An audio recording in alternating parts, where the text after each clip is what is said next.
Dear friends, welcome to my channel প্রিয় cooking. আজকে আমি তোমাদেরকে দেখাবো কিভাবে চিংড়ি মাছ দিয়ে ঢ্যাঁড়স ভাজি করতে হয়। প্রথমেই আমরা ঢ্যাঁড়সগুলোকে সুন্দর করে পরিষ্কার পানিতে ধুয়ে নেব।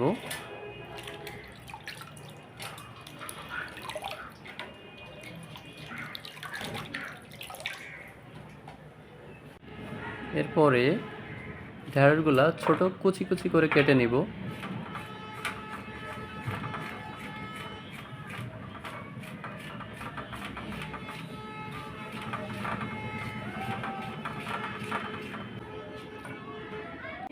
পেঁয়াজ লাগবে, এজন্য আমরা পেঁয়াজগুলা কুচি কুচি করে নেব। ঝাল তো দিতেই হবে, এজন্য ঝালগুলোকে দুফালি করে কেটে নিব।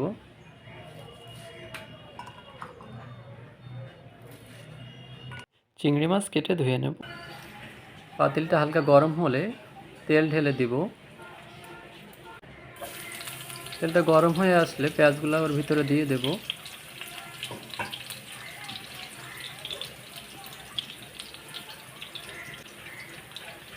চিংড়ি মাছগুলো দিয়ে দেব,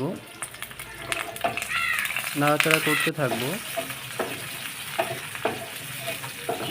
সুন্দর করে নাড়াচাড়া করব। হালকা লালচে ভাব চলে আসলে এর মধ্যে আমরা ঢ্যাঁড়সগুলোকে দিয়ে দেব।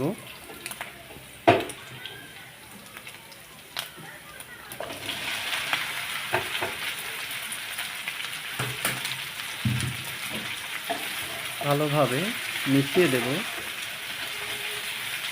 পেঁয়াজের সাথে।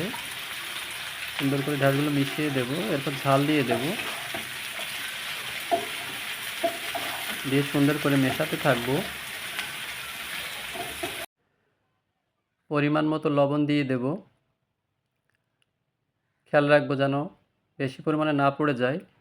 তারপরে দেব হচ্ছে হলুদের গুঁড়া। এগুলো দেওয়ার পরে সুন্দর করে নাড়াচাড়া করতে হবে, যাতে করে এই মশলাগুলা সুন্দর করে মিশে যায় সবজির সাথে। চুলার জাল মিডিয়াম আঁচে রাখবো, রেখে কিছুক্ষণ এভাবে জাল দিতে থাকবো। খেয়াল রাখতে হবে যাতে চুলার জালটা আবার বেশি পরিমাণে না হয়ে যায়।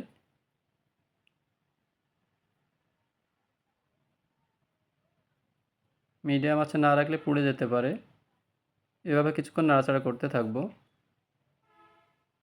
বেশ কিছু সময় জালে রাখার পর এরকম হালকা লালচে ভাব চলে আসবে, তখন আবার একটু নেড়ে ছেড়ে দেবো। আরও কিছু সময় রাখার পরে এরকম কিন্তু সুন্দর রেডি হয়ে যাবে। এখন রেডি খাওয়ার জন্য।